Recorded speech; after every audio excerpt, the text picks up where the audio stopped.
우리 함께 하나님 말씀 보시겠습니다. 고린도전서 5장 한 장 전체를 함께 보시겠습니다. 고린도전서 5장 1절부터 13절까지 같이 보시겠습니다.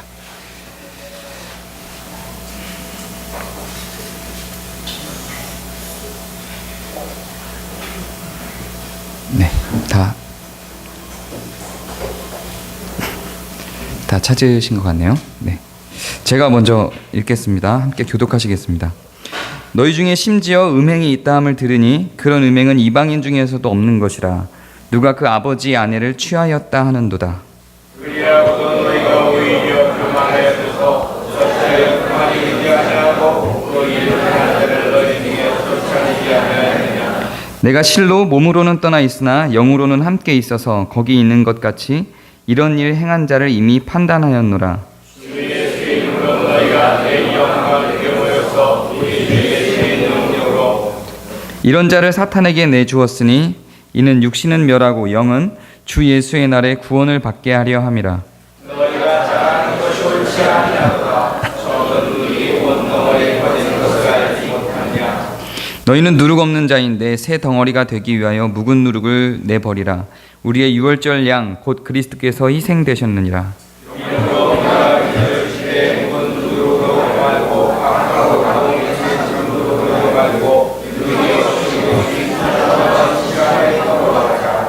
내가 너희에게 쓴 편지에 음행하는 자들을 사귀지 말라 하였거니와 이 말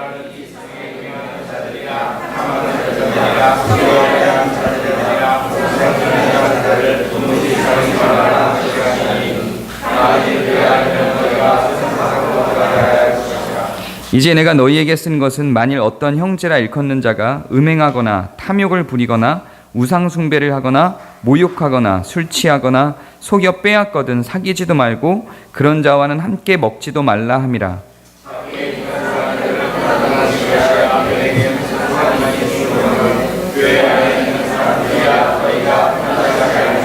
함께 읽겠습니다.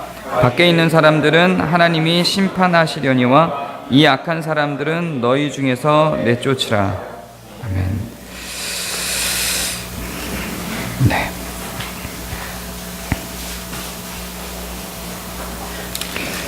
그 오늘 주제와 전혀 상관없이 많은 분들이 11절에 나와 있는 술 취하거나 라고 하는 것에 턱하고 마음이 걸려서 이러한 자를 내쫓으라라고 했는데 이걸 어떻게 해야 되나 고민하시는 분들이 있을까봐 요거를 오늘 주제와 전혀 상관없이 살짝 다루고 그냥 들어가겠습니다.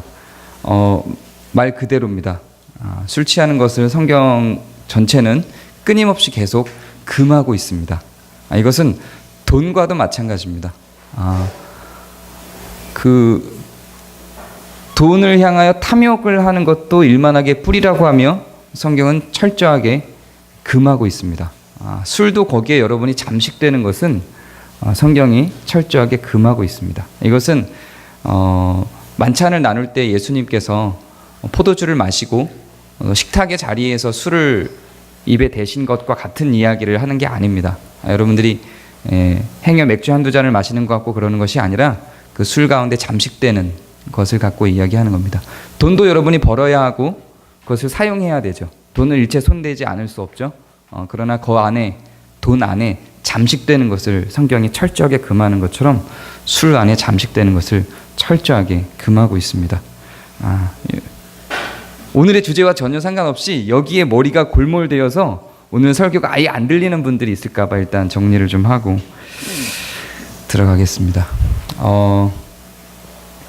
지난주에 우리가 6장을 먼저 살펴봤습니다. 6장은 정말 유명한 말씀이었죠. 교회의 일을 세상 법정으로 가져가지 말라 라고 하는 것은 교회가 아무리 악하고 타락해도 세상 재판으로 가지 말라는 의미가 아니라 교회가 거룩한 장소고 정의의 토대인데 교회가 심판해야 될 자리에 정의의 정점에 있어야 되는데 그러한 교회가 악하고 타락하고 불의하여 세상으로부터 심판받는 그 현상을 가슴 아파한 장면이다 라고 설명을 했습니다.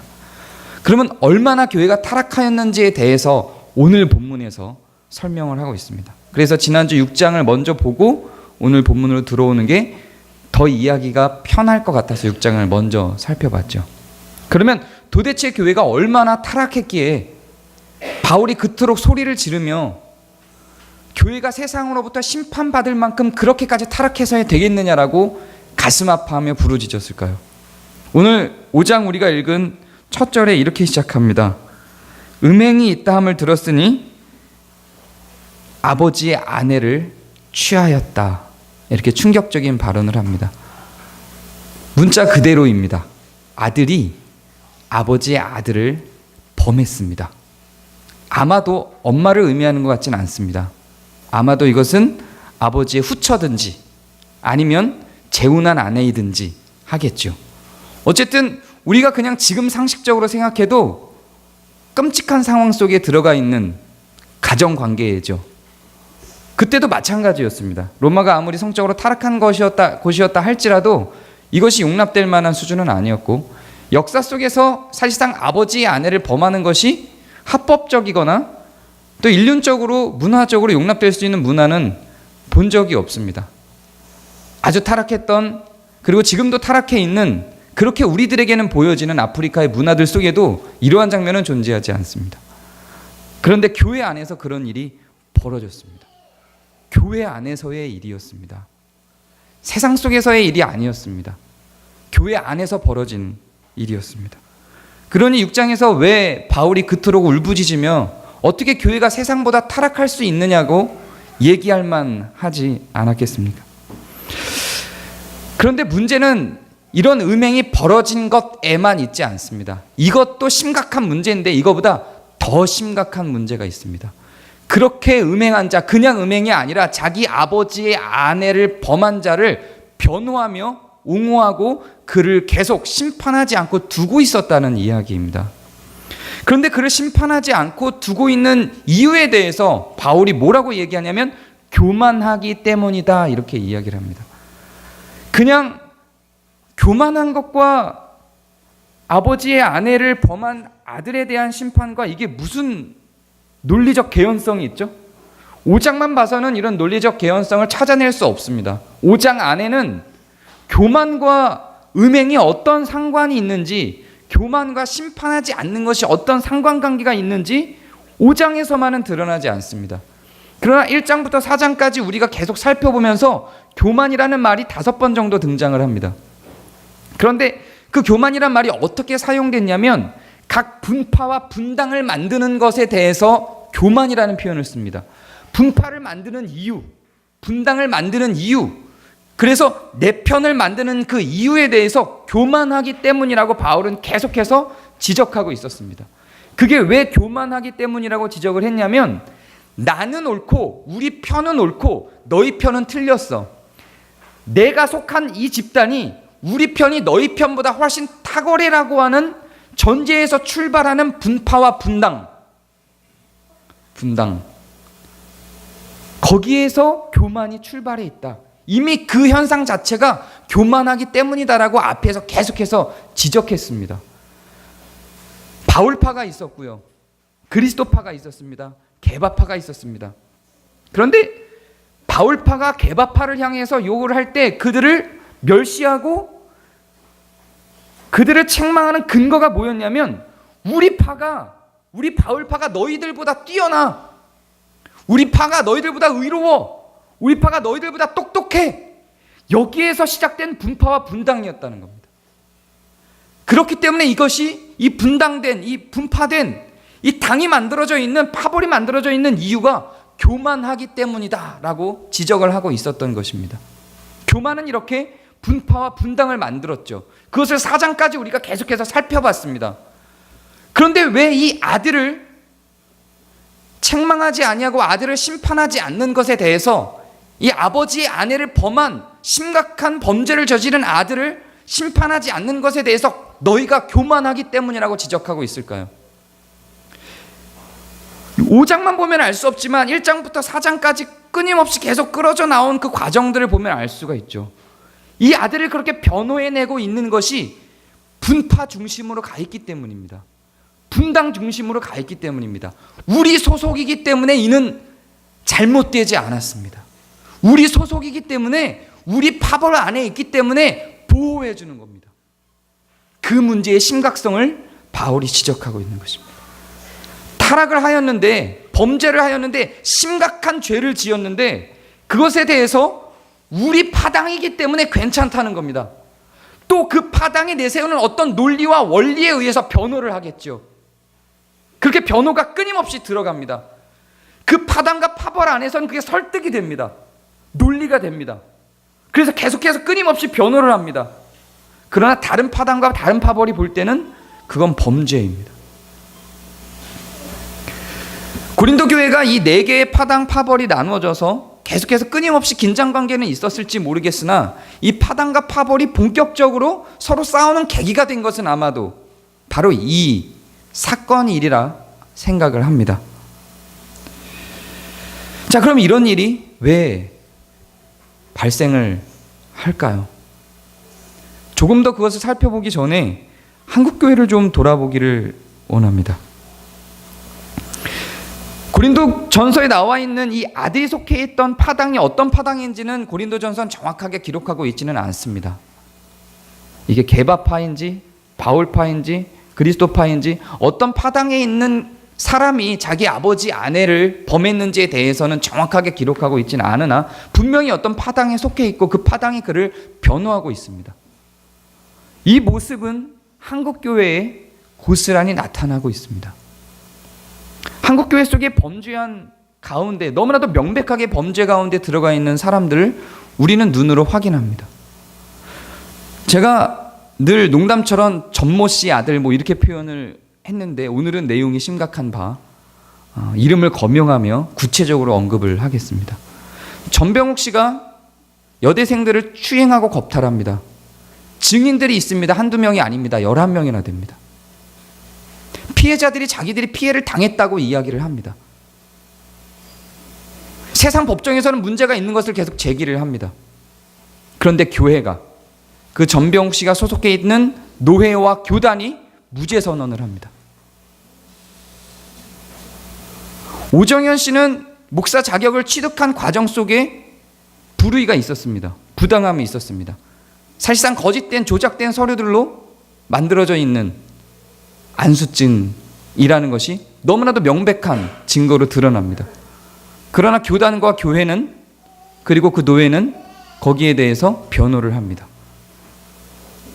심지어는 그 안수증이 조작되는 과정 중에 그 교단이 관여하기도 합니다. 김삼환 씨는 교회 재정을 혼자서 운용한다고 검찰에 고소가 들어갑니다. 그 금액이 1억, 2억이 아니라 몇백억 대에 달합니다. 거기에 대해서 검찰이 조사가 들어가려고 하니까 재정위원장을 맡았던 장로님이 자살을 합니다. 유언에는 목사님은 깨끗하신 분입니다. 그분은 아무 문제가 없습니다라고 굳이 유언에 그렇게 남겨놓고 자살을 합니다. 뭔가 굉장히 구립니다. 말도 안 되는 사건이 발생한 겁니다. 그런데 신기하죠. 검찰청은 거기에 대해서 사람이 죽었기 때문에 더 조사해야 될 건데 조사할 대상이 사라졌다는 이유로 조사를 중단합니다. 굉장히 구리죠. 교회는 역시 마찬가지로 김삼환 씨를 변호하고 나섭니다. 무엇 때문에 그렇습니까? 우리 노회이기 때문에, 우리 교단이기 때문에, 우리 기독교이기 때문에 거기에 흠집을 낼 수가 없습니다. 어떤 논리든지 그 안에 적용이 됩니다. 주변에서 모두 죄가 있다라고 이야기를 하고 이상하게 보는데 모두 내 편은 죄가 없다고 주장을 합니다. 조금만 더 나아가서 우리 모습은 어떻습니까? 우리 교회도 조금 돌아볼 필요가 있다고 생각합니다. 저는 한 번도 이것을 건드려 본 적이 없는데 설교를 통해서 저는 우리 교회도 이 부분에 대해서 고민을 좀 해야 된다고 생각합니다. 우리 교회가 갖고 있는 아주 예민한 부분에 대해서 건드리고 있는 겁니다. 우리 교회도 한때 파벌이 있었고 파당이 있었고 서로 가운데 분쟁 가운데 들어갔던 경험이 있습니다. 아픈 일입니다. 저는 그 현장에 있었지 않기 때문에 사실 말할 자격은 없습니다. 그래서 제가 온 뒤로 그것을 잊으려고 했고 그냥 건너뛰고 가려고 했습니다. 그래도 된다고 생각했고 이 안에서 이미 정리가 돼서 상처가 다 치유됐다고 생각했습니다. 그런데 작년 한 해 그리고 올해에 걸쳐서 목회를 하면서 저는 상처가 치유되지 않았다는 것을, 그리고 그 역사가 치유되지 않은 채로 있기 때문에 여전히 우리 공동체에 해를 끼치고 있다는 것을 끊임없이 확인합니다. 그래서 이것이 정리되고 해결되지 않고는 다음 단계로 건너가기 굉장히 힘들다는 개인적인 판단을 내렸습니다. 그래서 제가 할 수 있는 영향력 안에서 이 부분을 아주 점잖은 방식으로 몇 번 건드리고자 합니다. 오늘 건드리고 앞으로 고린도전서 13장이 올 때까지 2번 더 이야기를 소극적으로 할 겁니다. 고민은 여러분이 좀 해보시기 바랍니다. 저한테는 자격이 없습니다. 이 부분에 대해서 말할 자격이 전혀 없습니다. 저도 잘 알고 있습니다. 그러나 어떤 측면에서는 제가 제일 객관적이지 않을까 하는 생각도 듭니다. 제가 볼 때는 양쪽에 다 문제는 있었다고 생각이 됩니다. 그러나 제가 사람들을 만날 때는 절대로 양쪽에 다 문제가 있었다라고 얘기하는 것이 용납될 수 있는 분위기는 최소한 아닙니다. 아닙니다. 제가 만약에 양쪽에 다 문제가 있었습니다라고 이야기를 하면 그것을 받아들일 사람은 이 중에 몇 안 됩니다. 아니 거의 없습니다. 다 저쪽이 문제가 있었습니다. 인 상태로 우리는 아직까지 지내고 있습니다. 이 상태로는 절대 좁혀질 수 없습니다. 이 상태로는 우리는 다음 단계로 걸어나갈 수 없습니다. 우리도 나의 문제와 내 파당의 문제를 조금 살펴볼 수 있어야 합니다. 그분이 화냈던 것은 그럴 만한 이유가 있었고 정당했으며 저분이 화냈던 것은 범죄한 것으로 여겨지는 그 여러분의 심리 속으로 조금 들어갈 볼 필요가 있습니다. 내 편에도 문제가 있었지 않나? 일단은 거기까지, 일단은 그 부분을 두고 좀 생각해 보시기 바랍니다. 이걸 갖고 본격적으로 사랑방에서 아직은 나누지 않았으면 좋겠습니다. 제가 이렇게 설교했다고 이것으로 얘기가 시작되면 또다시 뭔가가 불거질까 봐 저는 상당히 고민이 됩니다. 다만 나 스스로 혼자 고민을 좀 해보셨으면 좋겠습니다. 나는 문제가 없었나? 나와 함께 했던 사람들은 문제가 없었나? 상대가 상처 입지는 않았을까? 네, 고민을 좀 해보는 시간을 가질 필요가 있다고 생각합니다. 여기서 조금 더 나아가 보겠습니다. 여러분의 가정은 어떻습니까? 가정의 문제는 교회의 문제하고는 좀 다를 수 있습니다. 그런데 가정도 파당이 아주 쉽사리 만들어집니다. 친정과 시댁, 친가와 처가. 서로 내 편이 될 때, 그리고 좀 더 부부 사이로 들어가면 개인적으로 너와 나, 여기까지도 다 나아갑니다. 친가는 그렇게 해도 됩니다. 근데 처가는 그러면 안 됩니다. 친정은 그래도 됩니다. 그런데 시댁은 그러면 안 됩니다. 이상한 원리가 가정 가운데도 끊임없이 발생합니다. 이게 문제를 계속해서 야기를 시킵니다. 끝으로 가면 개인만 남는 내 편과 네 편, 나라서 내 친가라고 너 내 친정이라고 편들기 속에서 나타나는, 그렇게 내가 속한 집단에게만 주어지는 면죄부들이 우리에게 있습니다.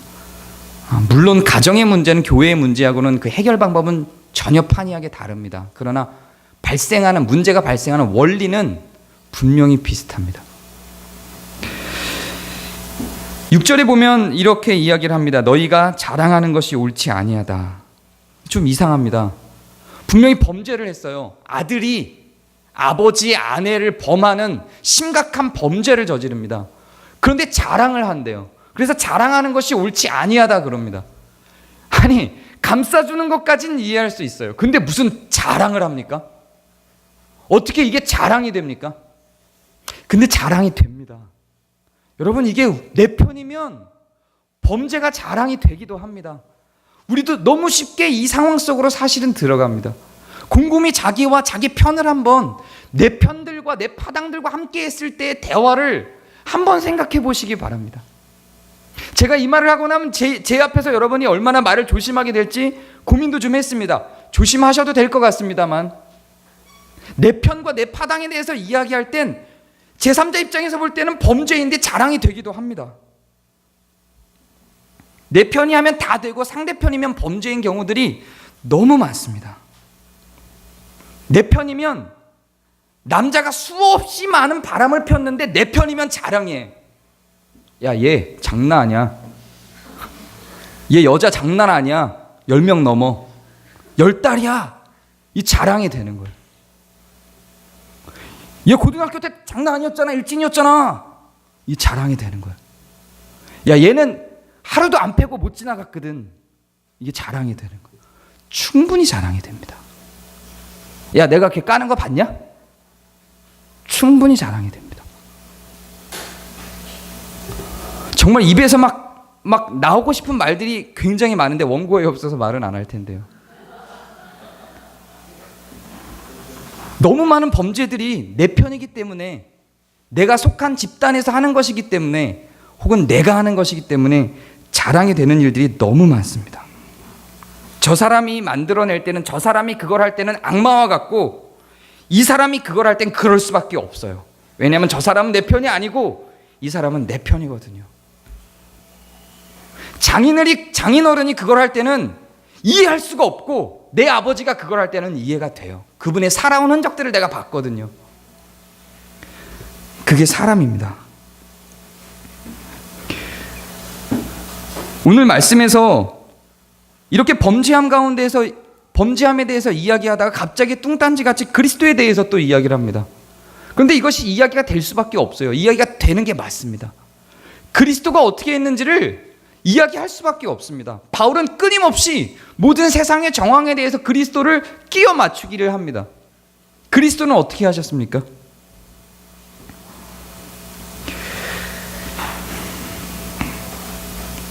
그리스도는 교회의 지도자를 책망합니다. 바리새인들을 책망합니다. 서기관들과 대제사장을 책망합니다. 로마의 왕을 책망하지 않습니다. 내 편을 책망하는 겁니다. 교회를 향하여 부르짖습니다. 그게 맞는 겁니다. 그렇게 하는 겁니다. 그리고 결국 그 책임을 누구에게 돌리고, 결국 그 대가를 누가 지불합니까? 내가 지불합니다. 주님이 지불하십니다. 그것이 교회의 자세이고, 그것이 그리스도의 자세입니다. 참으로 마지막에 남는 그리스도의 편은 내게 죄가 있다고 인정하는 자들입니다. 마지막에 그리스도의 편으로 남는 자는 결국 내가 죄인이라고 고백하는 자들입니다. 그것이 기독교의 원리입니다. 그런데 이상합니다. 이렇게 내 파당 안에서 범죄를 해서 심각한 음행을 저지르고 있는 아버지의 아내를 범한 사람은 변호하고, 오히려 그것이 교만하여지며 자랑하는 자들이 세상 사람들의 음행에 대해서는 지적을 하며 목소리를 높입니다. 10절에 보면 이러한 자들이 또 말하기를 세상 사람들이 음행한 것에 대해서는 또 민감하게 반응하는 장면이 등장합니다. 이게 이해가 안 되죠. 도저히 이해가 안 돼요. 내 편은 아버지의 아내를 범했는데도 괜찮아요. 합당해요. 그럴만했어요. 그 과정이 이해가 돼요. 그런데 저 세상 사람들에 대해서는 조그만 음행의 빌미도 용납할 수가 없어요. 지적해야 되는 거예요.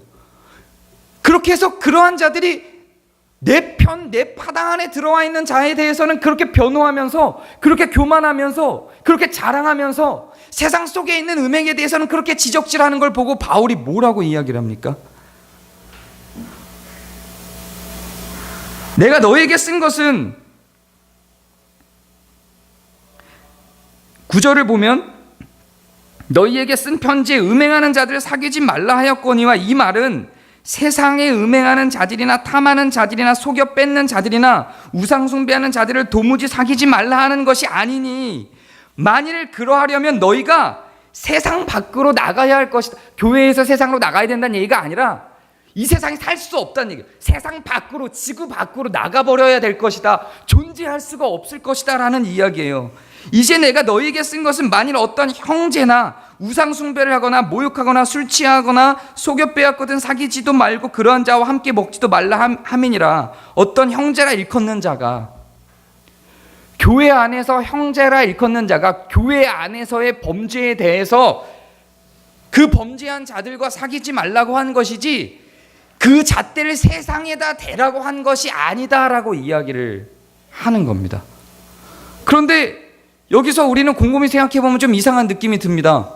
아니, 교회 안에 있는 형제를 더 사랑해야 되는 거 아닙니까? 그래서 교회 안에 있는 형제가 범죄한 것에 대해서 더 용서를 해야지, 어떻게 교회 안에 있는 형제들에 대해서는 용서를 못하면서 세상 사람들에 대해서는 용서를 하란 말입니까? 이렇게 생각할 수 있죠. 이게 맞는 것 같죠. 좀 이상한 원리가 적용되는 것 같습니다. 오히려 고린도 교회 성도들이 말하는 게 맞는 것 같아요. 고린도 교회 성도들이 취한 자세가 더 맞는 것 같아요. 내 파당과 내 사람들, 내 교회에 있는 사람들은 품어주고 세상 사람들을 지적하고 능멸하는 것이 더 맞는 거 아닙니까? 그런데 바울은 그렇지 않다고 얘기하는 거예요. 이상해요. 그러면은 교회에 있는 사람들과는 조금만 범죄를 해도 같이 지내면 안 되고 세상 사람들과는 범죄한 것들과 어울려야 된다는 이야기입니까? 이게 어떻게 적용이 이렇게 돼요? 그럼 이 사람과 친해지려면 오히려 교회에서 한 공동체로 있지 말고 세상 밖으로 나아가서, 세상 속으로 들어가서 교회에 연관성이 없는 사람이어야 이 사람과 친해질 수 있다는 이야기입니까? 이상한 관계가 논리 속으로 들어갑니다. 그런데 여기에서는 그런 말을 하는 것이 아닙니다. 11절을 조금 더 자세히 살펴보면 번역이 굉장히 큰 오류가 있습니다. 여기에서 11절을 개역개정판으로, 개역 한글도 마찬가지인데요, 사귀지도 말고 함께 먹지도 말라라고 하면서 두 개를 병렬로 놨는데 이런 이야기가 아닙니다. 이거 새번역이나 표준 새번역을 보거나 영문본을 좀 봐주시면 훨씬 더 명료하고, 가능하시면 원어를 볼 수 있다면 봐주시면 이 부분에 대해서 훨씬 명료하게 등장을 합니다. 제가 새번역본을 한번 읽어드리겠습니다. 내가 여러분에게 사귀지 말라고 쓴 것은, 이렇게 시작합니다. 내가 여러분의 사귀지 말라, 음행한 자들과 사귀지 말라라고 얘기를 했는데, 내가 여러분에게 이렇게 사귀지 말라고 쓴 것은 신도라 하는 어떤 사람이 음행하는 사람이거나 탐욕을 부리는 사람이거나 우상 숭배하는 사람이거나 사람을 중상하는 사람이거나 술 취한 사람이거나 약탈하는 사람이면 그런 사람들과 공동 식사를 하지 말라는 것입니다. 함께 먹지 말라는 것입니다. 공동 식사를 하지 말라는 것입니다 라는 의미입니다. 11장을 풀면. 그러니까 사귀지 말라 그랬다고 세상 사람들과 사귀지 말고 세상 사람들과 담쌓으라는 것이 아니라, 내가 여러분에게 이 범죄한 사람들과 사귀지 말라고 한 것은 신도라고 하는 어떤 사람이 그렇게 음행을 하였을 때 그런 사람과는 함께 먹지 말라, 공동 식사하지 말라는 의미입니다 라고 설명을 한 겁니다. 여기에서 공동 식사라고, 함께 먹지 말라고 표현된 이 원어를 보면 시네스티오라는 표현으로 공동 식사, 즉 우리식으로 지금 얘기하면 성찬을 의미합니다. 이렇게 음행한 자들에 대해서 우리는 어떻게 합니까? 수찬 금지라는 것을 합니다. 수찬 금지라는 치리를 합니다. 도무지 사귀지 말라, 같이 만나지도 말고 쳐다도 보지 말고 말도 하지 말라, 이런 의미가 아니라 수찬 금지에 해당하는 공동 식사를 금하는 것에 대한 의미인 것입니다. 그렇게 바울이 설명을 한 겁니다. 그렇게 함으로 5절을 보면 이런 표현이 등장합니다. 5절에 또 이해 안 되는 말이 나와요. 이런 자를 사탄에게 내주었으니 이는 육신은 멸하고 영은 주 예수의 날에 구원을 받게 하려 함이라고 해요. 사탄에게 내주었는데 어떻게 육신은 멸하고 영은 구원을 받게 됩니까? 사탄에게 내주었는데 이상하죠. 여기에서 사탄에게 내주었다라고 하는 것은 당시 아주 습관적인 표현으로 세상 사람 취급을 했다, 세상으로 내주었다라는 의미입니다. 이게 정말로 사탄에게 내주었다라는 의미가 아니라 이 교회는 하나님의 통치가 이루어지는 것이고 세상은 사탄의 통치가 이루어지는 것으로 이분법적으로 당시에는 해석을 했습니다. 그래서 사탄에게 내주었다라고 하는 것은 세상 사람과 같이 취급을 하여 세상에 내주었다라고 하는 의미입니다.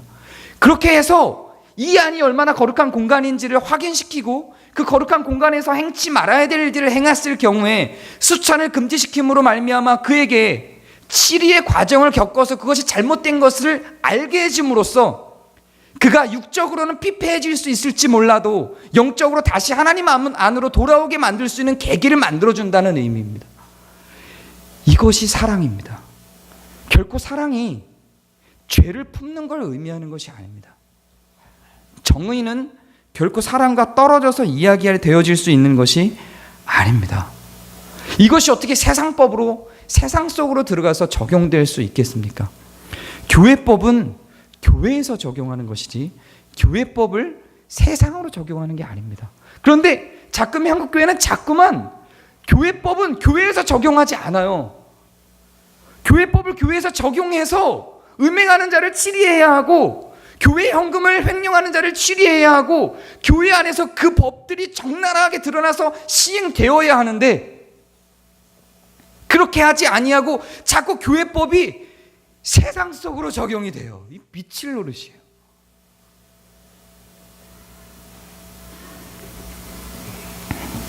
교회 내에서 우상은 전혀 걷어내지 못하는데 세상 속에 있는 우상만 갖고 계속해서 이야기하고 싸워요. 환장할 노릇입니다. 퀴어 축제가 벌어지죠. 말이 많죠. 굉장히. 기독교 단체들이 그걸 갖고 싸웁니다. 교회가 교회의 이름으로 그 짓을 하면 안 되는 거예요. 교회가 교회의 이름으로는 전병욱을 치리해야 됩니다. 교회가 교회의 이름으로 김사만을 치리하는 것이 맞는 것이고요.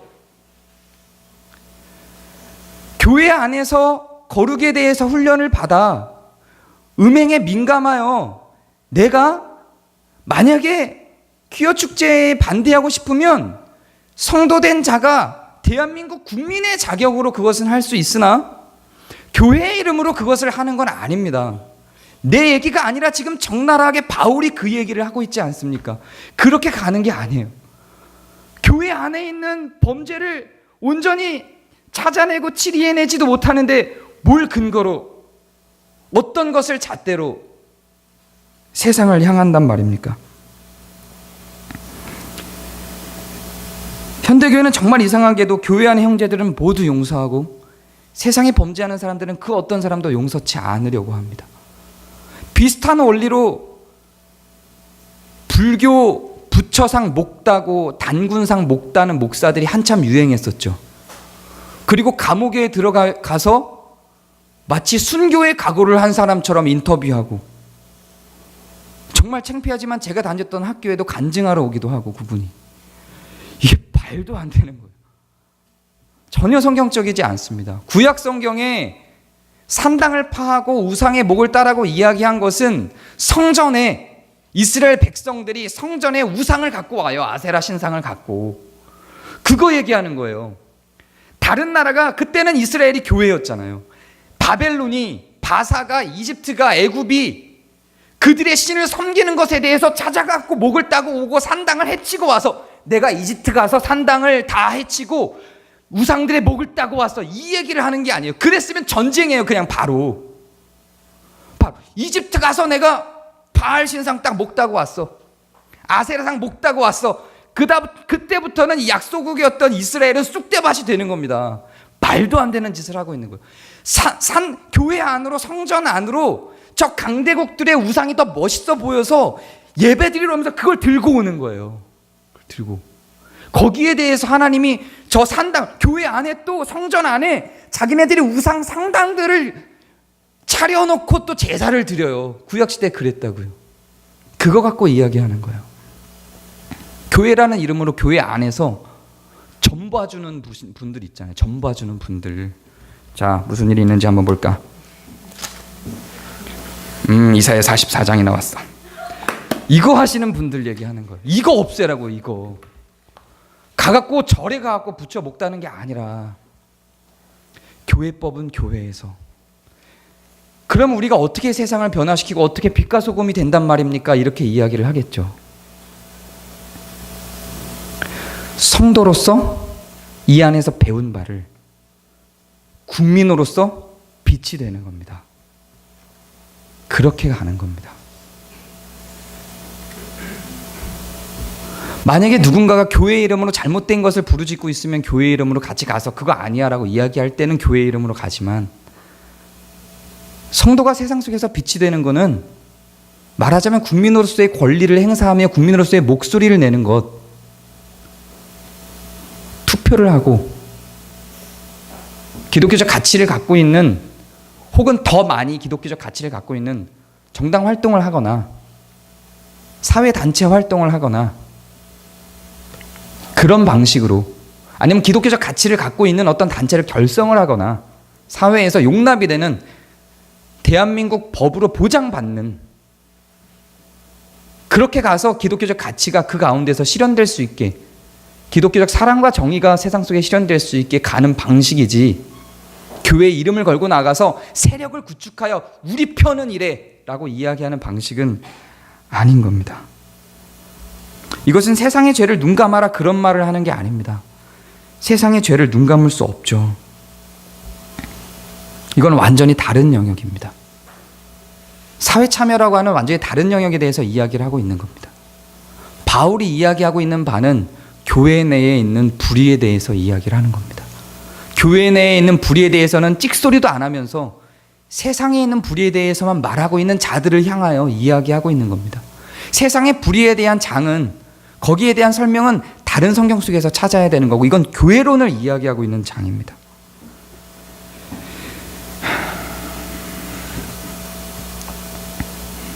정의의 잣대는 옆 사람에게보다 내게 되는 것입니다.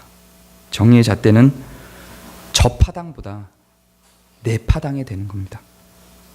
그리고 저 교회보다 내 교회에 되는 겁니다. 타 종교보다 기독교에 되는 겁니다. 그게 사랑입니다. 사랑하는 만큼 정의의 잣대를 댑니다. 내가 자녀를 사랑하기 때문에 얘가 범죄한 가운데 심각하게 빠지고 훔치고 거짓말하고 사람을 죽이고 다녀도 어유 이뻐하는 건 결코 사랑이 아닙니다. 그렇지 않습니까? 내 자녀가 훔치고 거짓말하고 노력하고 죽이고 다니는데 그걸 말리는 게 사랑이죠. 그게 사랑입니다. 정의의 잣대는 사랑을 기반으로 하며 사랑하는 만큼 들이대는 겁니다. 사랑이 전혀 없는데 정의의 잣대만 들이대면 싸우자는 이야기입니다. 정의의 잣대를 들이댈 때는 그만큼 내 편인 게 확보된 다음에 들이대는 겁니다. 내가 사랑을 충분히 줬다고 나도 상대방도 인정될 때 들이대는 겁니다. 그래서 가장 강력하게 정의의 잣대가 들이대지는 것은 자녀에게이죠. 그런데 자녀에게 들이댈 때도 마찬가지로 내가 얼마나 자녀를 사랑하는지 확실한 증거들이 나타난 뒤에 들이대는 겁니다. 자녀에게도 그러합니다. 하물며 다른 것들이야. 정의를 들어대시되 내 파당에 들어대시고, 내 파당에 들어대시되 들어대기에 합당할 만한 사랑하는 사이라고 하는 것을 증명해내셔야 합니다. 그때 그 정의의 잣대가 효력이 발생합니다. 안 그러면 그 정의의 잣대는 분쟁만 야기하고 파당만 만들며 파벌만 견고하게 만들어냅니다. 만약에 여러분이 내 자녀에게 정의의 잣대를 들이대고 싶으면 그만큼 사랑하셔야 됩니다. 만약에 여러분이 내 아내에게, 내 남편에게 정의의 잣대를 들이대고 싶으면 내가 내 아내를, 내 남편을 그만큼 사랑했다는 것을 증명해내셔야 합니다. 삶 속에서 나만 증명하는 게 아니라, 내 스스로만 증명하는 게 아니라 그가 인정할 수 있게 증명해내야 합니다. 여러분의 파당에게, 우리 교회에게, 여러분이 우리 교회 스스로에게 정의의 잣대를 들어대고 싶으면 마찬가지로 얼마나 그것을 사랑했는지를 증명해내시고 나서 드러내시는 겁니다. 혹은 여러분이 세상에 정의의 잣대를 드러내시려고 한다면 세상을 여러분이 얼마나 사랑했는지를 증명해내셔야 합니다. 그게 교회의 모습입니다. 교회가 세상을 사랑한 경험이 없고 교회가 세상을 사랑한 흔적이 없는데 정의의 잣대만 드러낸다? 말이 안 됩니다. 절대 먹히지 않아요. 절대 먹히지 않습니다. 세상이 범죄한 것 같이 보여서 분노하는 기독교인들 먹히지 않습니다. 그것을 드러내기에 앞서서 얼마나 교회가 그들을 세상을 사랑했는지를 확인시켜야만 할 것입니다. 싸움을 걸고 싶으면 먼저 사랑하셔야 합니다. 그 다음에 얼마든지 싸우셔도 됩니다. 싸움을 걸고 싶으면 내가 그를 얼마나 사랑했는지가 삶 속에서 증명이 된 사람들하고 싸우는 겁니다. 그 다음에 그것이 효력을 발생합니다. 만약에 사랑하지 않았는데, 사랑한 역사가 없고 사랑을 증명한 적이 없는데 싸우는 건 그때는 교정하거나 바꾸기 위함이 아니라 그것을 없애거나 떨궈내기 위한 목적으로 가는 겁니다. 타도하고 변역하여 그것이 사라지기를 원하는 마음으로 가는 겁니다. 이건 적용점이 완전히 다른 개념이에요. 이건 고린도전서에서 다루는 게 아니에요. 완전한 개혁 속으로 가는 구조는 다른 성경들 속에 있는 거예요. 고린도전서에 다루는 방식의 정의 실현은 그것과 상관이 없어요. 대상이 달라요. 바꾸고자 정의를 실현시키는 대상과 없애고자 정의를 실현시키는 대상이 따로 구분이 되는 겁니다. 이건 완전히 다른 개념이에요. 자꾸만 제가 바꾸고자 정의를 실현시키는 사랑을 근거로 한 변화에 대해서 이야기를 하는데, 자꾸 변화시키고자 하는 게 아니라 없애고자 하는 정의 실현을 자꾸 거기다 잣대를 대면 이거 완전히 대화가 안 돼 버리는 거예요. 이거 완전히 다른 이야기입니다. 다른 이야기.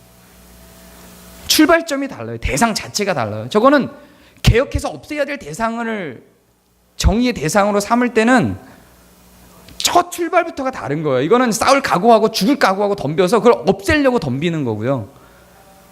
바꾸고자 달려들 때 사랑을 근거로 달려드는 거예요. 만약에 내가 변화시켜서 바꿔내고자 달려드는 사람, 변화시키고자 하는 대상에게 정의를 실현시키고자 할 때 싸워서 없애고자 하는 사람에게 적용시키는 방식으로 이걸 적용시키면 이건 고통 속으로, 고난 속으로 인생을 몰고 가는 겁니다. 피차가네.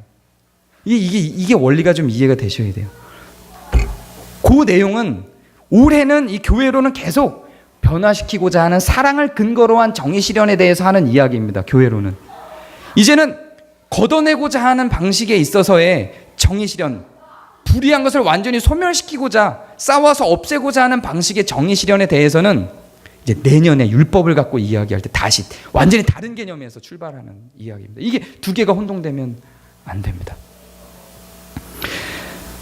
교회의 불의 문제와 세상의 불의 문제에 대해서 헷갈리지 아니하시고 여러분 가운데 정리가 좀 잘 되시기를 바랍니다. 그래서 먼저 우리 가운데에서 우리 안에 있는 불의 문제가 해결되는 것이 우선순위인 것을 고민하면서 달려가 주시기를 바랍니다. 이것이 선제되지 않으면 우리는 세상을 향해서 목소리를 높일 수가 없습니다.